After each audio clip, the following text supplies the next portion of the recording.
Okay, it's time to get this new Monstera and this new Monstera that I've been propagating. And it's doing so well, it's got a new leaf into these containers. These are the containers that I made, repurposing some yogurt containers that this one loves to eat. And we're gonna lay down some gravel, some pumice, which helps with drainage, and some charcoal, which helps keep the water and the soil in very good condition. You can save yourself some time by layering in the pumice and charcoal for all the planters at once.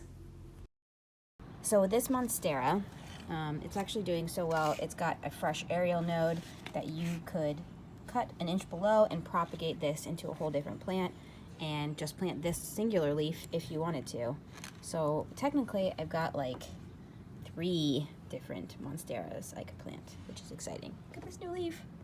When you go to plant with the root system, you want to leave a little bit of space.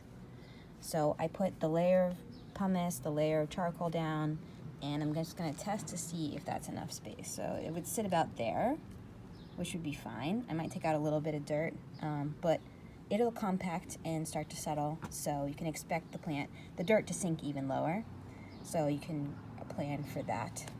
So I'm going to move a little bit of the dirt and gently place this longer root down first. Who are you talking to? I'm talking to the video.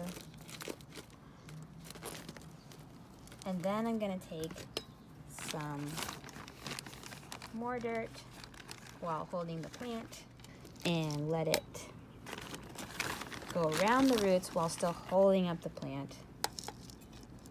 And let it settle, all while still holding up the plant, trying to keep it like centered in the pot. I'm gonna leave it up so I can show all the plants. Thank you.